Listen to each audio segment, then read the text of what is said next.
Welcome to Broward County Library's Armchair Traveler program. Today, we'll visit the Wupatki National Monument in central Arizona. My name is Mike, and I've been to this Native American archaeological site. I'll be your guide for this trip.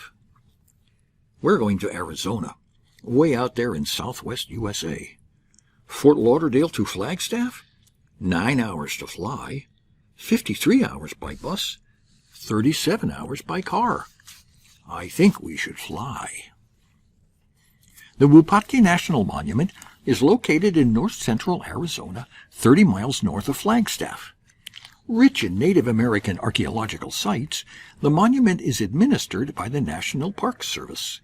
There are 3 buildings and 29 contributing structures on over 55 square miles. A short history. Between the 6th and 15th centuries, the Sinagua people, who probably emerged from Yuman and Hokan origins, these were the earlier settlers of California, Arizona, and Baja California, they occupied this area of what is now central Arizona. They practiced the rudimentary floodplain agriculture in the early centuries, irrigating their farm plots with systems of check dams and irrigation ditches. They supplemented their crops with hunting and gathering. They lived in hamlets of lodges which evolved over time from circular pit houses, like this one shown, to masonry-lined pit houses, and then to small masonry surface structures. After the year 1090, their structures changed. They became larger and centralized. This is when the ruins we find at Wupatki Monument were constructed. Then, in the early 1400s, the Sinagua migrated out of their area. These migrations seem to be incorporated into Hopi Indian oral histories. The Sinagua culture, as a distinct entity, disappeared from the archaeological record after the 15th century. Many believe the Sinagua migrated north to the Hopi Mesas to join other ancestral Puebloan cultures. The Hopi name for their own legendary home is Palat Kwapi, or Place of Red Rocks. Wupatki National Monument in winter. Temperatures in the 20s and dry as a bone. Wupatki Pueblo, which means tall house in the Hopi Indian language, is a multi-story Sinagua culture building comprising over 100 rooms and a community room. And next to it is the northernmost ball court ever discovered in North America. For its time and place, there was no other pueblo like Wupatki. Built in the late 12th century, it was the tallest, largest, and perhaps the richest and most influential pueblo around.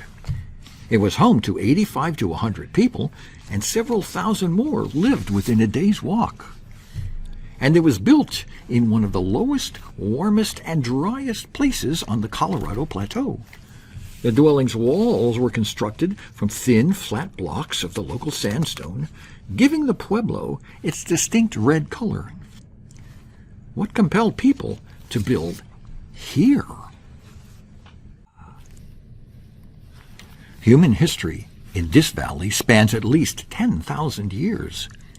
But only for a short time in the late 12th and early 13th centuries was the landscape densely populated. The eruption of nearby Sunset Crater Volcano around 1080 played a major part in this population explosion.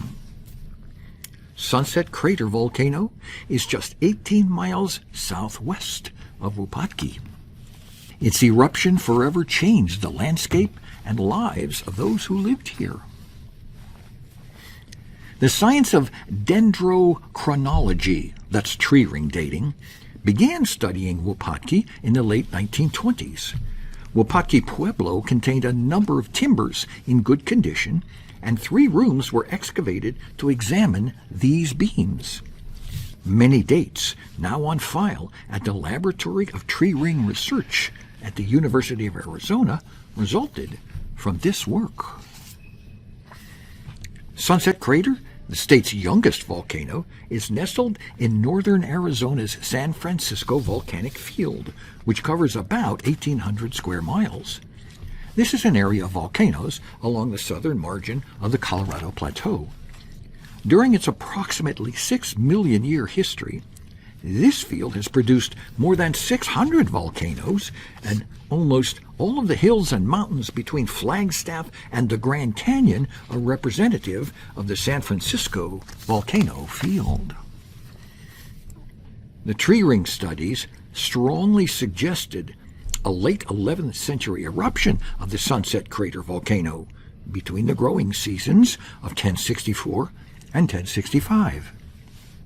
However, more recent geological and archaeological evidence suggests the eruption happened maybe 20 years later. The dormant, probably extinct volcano is pictured here on the left. The scattered farming families for miles around lost their homes to ash and lava from the eruption and had to move. They discovered that the volcanic cinders blanketing lands in the northern part of this valley could hold moisture needed for crops. As the new agricultural community spread, small, scattered homes were replaced by a few larger pueblos, each surrounded by many smaller pueblos and pit houses. Wupatki and other masonry pueblos emerged from the bedrock. Trade networks expanded, bringing exotic items like turquoise, shell jewelry, copper bells, and even scarlet macaws. Wupatki flourished as a meeting place of different cultures. Then, by about 1250, the people moved on. Some experts theorized that the soil around Wupatki became exhausted due to intensive agricultural production.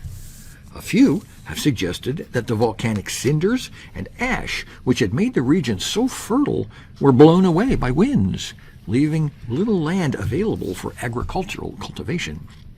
Still others pointed out that the region experienced a prolonged period of drought in the 13th century.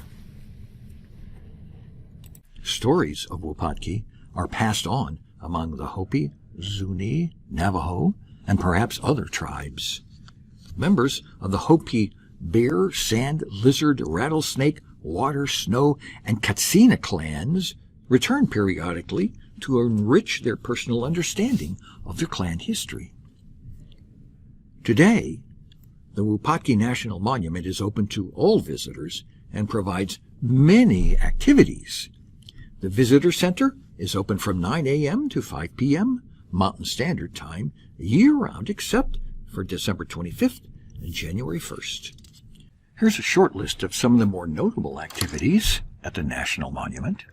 Guided hikes, the Crack in the Rock strenuous overnight backpacking trip, Wupatki Trail itself right to the Tall House Monument, and then trails to the Wokoki, Nalakihu, and Citadel Pueblos, and the Lomaki and Box Canyon Pueblos. I hope you've enjoyed our visit to this national monument. Remember, the Broward County Library System has many books and DVDs on this and many other national monuments and parks. Come in and check us out. My name is Mike, and I'm a library specialist at the West Regional Library.